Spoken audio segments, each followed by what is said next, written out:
La crónica es un texto de periodismo literario que nos cuenta historias reales que parecen ficción.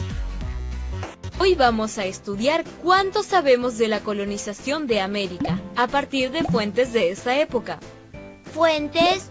¿Me puede decir qué tienen que ver las fuentes con Colón?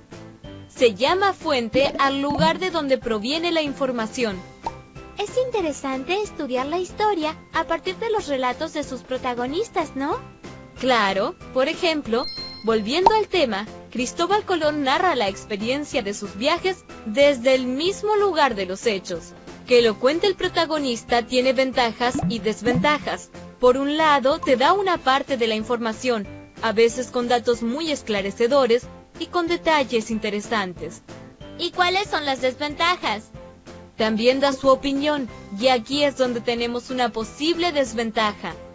Hay que saber que esa es la visión de alguien que estuvo allí y que cuenta lo que él sintió, y que tal vez la otra parte, en este caso los aborígenes, contarían las cosas desde otra visión, de otra manera. ¿Nos da un ejemplo? Sí, veamos las crónicas de Indias, lo que se llamó los viajes de Colón.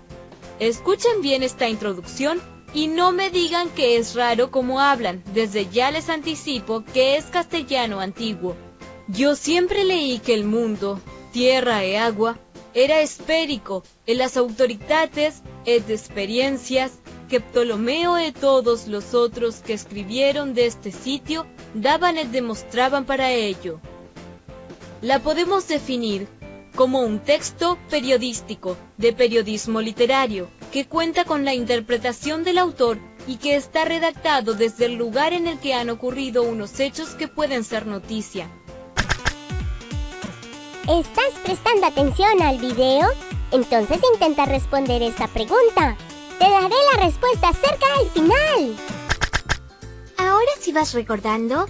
Creo que sí, porque leímos algo de las crónicas de Indias. Aquí tengo otro fragmento que nos dio la maestra, donde Fray Bartolomé de las Casas relata lo que decía Colón. El viernes 12 de octubre pisaron las tierras de Guanajaní, maravillándose de todo lo que encontraron, árboles descomunales y muchas y variadas frutas. ¿Y por qué no se llama noticia? Porque la noticia es más breve y no tiene tanto detalle. Además, en la crónica la información aparece en el mismo orden en el que suceden los hechos en el tiempo, es decir, en un orden cronológico. Ah, por eso, crónica viene de cronos, que quiere decir tiempo. Eso sí lo recuerdo, porque hablamos del cronómetro, y la maestra dijo que en las crónicas había siempre una secuencia temporal. ¡Exacto! Y eso no es necesario en la noticia. La crónica es un texto que intenta reflejar lo que pasó entre dos fechas. Y algo súper importante. ¡Ey! ¿Tan importante? Sí, mira. La noticia no debe tener la opinión del escritor ni su manera de pensar. En cambio, la crónica sí. Debe tener comentarios personales del autor.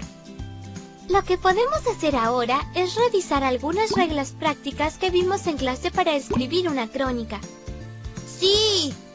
Tiene un resumen de su contenido en el titular y encabezamientos y un relato periodístico. Como todo relato, tiene una situación inicial, un desarrollo y un desenlace o cierre. Hay 3 tipos de estructura para la crónica. Depende de cómo se ordene la información. Podemos encontrar la pirámide normal, la pirámide invertida y la pirámide normal modificada. ¿Y cómo sería cada una, Lu? En la pirámide normal, el periodista relata siguiendo el orden de cómo sucedieron los hechos. La estructura es la siguiente: introducción en el copete, o sea, la situación inicial. Luego el desarrollo, es decir, el cuerpo de la crónica. Y finalmente, el desenlace. La pirámide invertida presenta las acciones de acuerdo a la importancia que les atribuye el periodista. En el copete, ya se anticipan los hechos más significativos, por lo cual el lector se informa de lo principal al comienzo y decide si sigue leyendo de acuerdo al interés que le despierte el tema tratado. La estructura que sigue es copete con los datos más relevantes, cuerpo con otros datos en orden de importancia, de los más relevantes a los menos relevantes. La pirámide normal modificada es la forma más usada. En el copete se resume lo más importante. En el cuerpo se desarrollan los hechos cronológicamente. Se estructura de la siguiente manera. Síntesis de la información. Copete con antecedentes y situación inicial.